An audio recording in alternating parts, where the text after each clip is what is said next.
ഗംഗോത്രി തീർത്ഥാടന പാതയിലെ പ്രധാന ഗ്രാമമായ ധരാലിയെ പൂർണ്ണമായും തകർത്ത് മേഘവിസ്ഫോടനവും മണ്ണിടിച്ചിലും. മരണം ഇതുവരെ 4 സ്ഥിരീകരിച്ചു. 70ഓളം പേരെ കാണാതായി.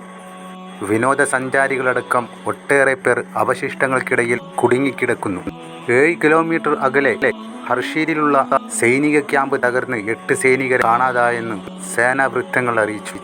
രക്ഷാപ്രവർത്തനം തുടരുകയാണ്. സുക്കി മേഖലയിലും മേഘവിസ്ഫോടനമുണ്ടായി. ഉച്ച കഴിഞ്ഞ് 1:45 മലയിൽ നിന്ന് ഒഴുകി വന്ന പ്രളയജലത്തിൽ ധരാലി ഗ്രാമത്തിൻ്റെ ഒരു ഭാഗം ഒലിച്ചു പോകുകയായിരുന്നു. വാഹനങ്ങളും ജനങ്ങളുമടക്കം ഒഴുക്കിൽപ്പെട്ടു. വിനോദസഞ്ചാരികൾ ധാരാളം എത്തുന്നതിനാൽ ഹോം സ്റ്റേകളും മറ്റുമുള്ള സ്ഥലമാണിത്. നിരവധി വീടുകളും ഹോട്ടലുകളും ഒഴുകിപ്പോയിട്ടുണ്ട്. പ്രളയത്തിൽപ്പെട്ട കെട്ടിടങ്ങൾക്കിടയിൽ ആളുകൾ കുടുങ്ങിക്കിടക്കുന്നുണ്ടോ എന്നറിയാൻ തിരച്ചിൽ തുടരുകയാണ്. കെട്ടിടങ്ങൾക്ക് മുകളിലൂടെ വെള്ളം പാഞ്ഞൊഴുകുന്നതിൻ്റെയും രക്ഷപ്പെടുത്തണേയെന്ന് ജനങ്ങൾ അലറി വിളിക്കുന്നതിൻ്റെയും വീഡിയോകൾ പുറത്തു വന്നിട്ടുണ്ട്. മിന്നൽ പ്രളയമുണ്ടായത് ഒന്ന് ചിന്തിക്കാൻ പോലും കഴിയാത്ത തരത്തിലായിരുന്നു. മനുഷ്യർക്ക് ഓടി രക്ഷപ്പെടുവാനുള്ള സാഹചര്യം പോലും ഇല്ലാത്ത അവസ്ഥ. വീടുകളും ഹോട്ടലുകളും തകർന്നടിയുന്നു. ഇതിനിടയിൽ എന്ത് സംഭവിച്ചു എന്ന് പോലും അറിയാതെ ധാരാളം ജനങ്ങൾ കുടുങ്ങിപ്പോകുന്നു. എന്തൊരവസ്ഥയാണിത്! ദേശീയ ദുരന്ത നിവാരണ സേനയും കരസേനയും പോലീസും രക്ഷാപ്രവർത്തനം തുടരുകയാണ്. സൈന്യവും എത്തിയിട്ടുണ്ട്. മണ്ണിനടിയിൽ പെട്ടെന്ന് സംശയിക്കുന്നവർക്കായി തിരച്ചിൽ നടക്കുന്നുണ്ട്.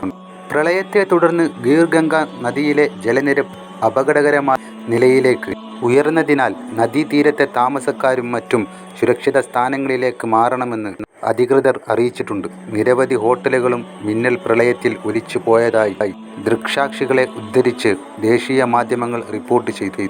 സാഹചര്യം മോശമാണെന്നും പ്രളയമുണ്ടായ സ്ഥലത്ത് 50ഓളം ഹോട്ടലുകൾ ഉണ്ടായിരുന്നുവെന്നും ദേശീയ മാധ്യമങ്ങൾ റിപ്പോർട്ട് ചെയ്യുന്നു. 70ഓളം പേരെയാണ് കാണാതായിട്ടുള്ളത്. ഇതിൽ ഒട്ടേറെ പേർ കെട്ടിട അവശിഷ്ടങ്ങൾക്കിടയിൽ കുടുങ്ങിക്കിടക്കുന്നു എന്നാണ് മനസ്സിലാക്കുന്നത്. അതിൽ ഒട്ടേറെ വിനോദസഞ്ചാരികളാണ്. മലയാളികൾ ഉൾപ്പെടെയുള്ളവർ ഗംഗോത്രി യാത്രയ്ക്കിടെ വിശ്രമിക്കാൻ നിർത്തുന്ന സ്ഥലമാണിത്. അതുകൊണ്ട് തന്നെ ഇതിൽ മലയാളികൾ അകപ്പെട്ടിട്ടുണ്ടോ എന്നും കാര്യത്തിൽ ആശങ്കയാണ് അത് നൽകുന്നത്. മലയാളികൾ ഉൾപ്പെടെ യാത്രയ്ക്കിടെ വിശ്രമിക്കാൻ നിർത്തുന്ന സ്ഥലമായതുകൊണ്ട് തന്നെ ഇതിൽ ഏതെങ്കിലും മലയാളി അകപ്പെടാനും സാധ്യതയുണ്ട്. അങ്ങനെ ഉണ്ടാവാതിരിക്കട്ടെ. മലയാളിയായാലും ഏത് ഭാഷക്കാരനായാലും ജീവന് ഒരു വില തന്നെയുള്ളൂ. പ്രതീക്ഷിക്കാതെ എത്തുന്ന ഇത്തരം ദുരന്തങ്ങൾ ഇത് കേട്ടവർക്കാകെ വലിയ ഞെട്ടലും അതിലേറെ വിഷമവുമാണ് നൽകിയത്. ഇതുവരേക്കും 4 പേർ മരിച്ചെന്നും 70ഓളം പേരെ കാണാതായതുമെന്നാണ് റിപ്പോർട്ട് വന്നിട്ടുള്ളത്. മരണസംഖ്യ അധികരിക്കാൻ വളരെയേറെ സാധ്യതയുമുണ്ട്.